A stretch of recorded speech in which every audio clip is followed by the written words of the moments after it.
English premier লিগে রাতে মাঠে নামছে লিভারপুল। ব্রেন্টফোর্ডের আতিথ্য নেবে অলরেডরা। প্রিমিয়ার লিগে টানা 3 হারের ধাক্কা সামলে জয়ের ধারায় ফেরার লক্ষ্য সালাদের। ম্যাচ শুরু হবে রাত 1টায়। গেল মৌসুমে চ্যাম্পিয়ন আর চলতি মৌসুমে যেন খুঁজেই পাওয়া যাচ্ছে না। ইংলিশ প্রিমিয়ার লিগে লিভারপুলের গল্পটা ঠিক এমনই। টানা 5 জয়ে শুরুর পর পথ হারিয়েছে অলরেডরা। প্রিমিয়ার লিগে দেখেছে টানা 3 হার। 1 মাসের ব্যবধানে মুদ্রার উল্টো পিঠটাও দেখতে হলো আর্নে স্লটের শিষ্যদের। All time Roma. Taste it, love it. Premier League আর ইউএফা চ্যাম্পিয়ন্স লিগ মিলিয়ে টানা 4 হারের লজ্জায় পড়েছিল লিভারপুল। চ্যাম্পিয়ন্স লিগে ফ্রাঙ্কফুর্টকে 5-1 গোলে উড়িয়ে জয়ের ধারায় ফিরেছে তারা। এবার প্রিমিয়ার লিগেও জয় খরা কাটাতে চাইবে অলরেডরা। নবম রাউন্ডের ম্যাচে সালাহদের সামনে ব্রেন্টফোর্ড পরীক্ষা।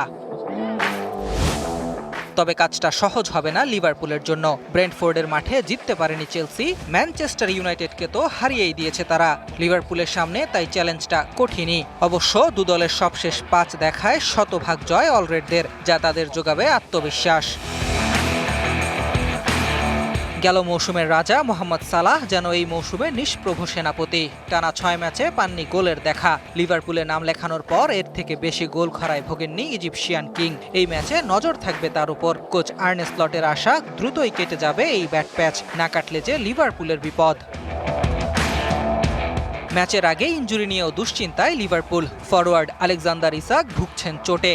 গোড়ালির ইনজুরিতে অনিশ্চিত মিডফিল্ডার রায়ান গ্রাভেনবার্চ। পেশির চোটে ছিটকে গেছেন রাইট ব্যাক জেরেমি ফ্রিম্পং। ফ্রাঙ্কফুর্টের বিপক্ষে বদলি হিসেবে নামা মোহাম্মদ সালাহ ও অ্যালেক্সিস ম্যাকঅ্যালিস্টার থাকবেন প্রথম একাদশেই। ব্রেন্টফোর্ডের বিপক্ষে জয় পেলে পয়েন্ট টেবিলের 2-এ উঠে আসবে লিভারপুল। শীর্ষে থাকা আর্সেনালের ঘাড়ে নিঃশ্বাস ফেলতে চাইবে অলরেডরা। অবশ্য চলতি মৌসুমে শেষ 2 অ্যাওয়ে ম্যাচেই হার দেখা লিভারপুল কিছুটা চাপেই থাকবে। Ahmed Nahid, DBC news desk.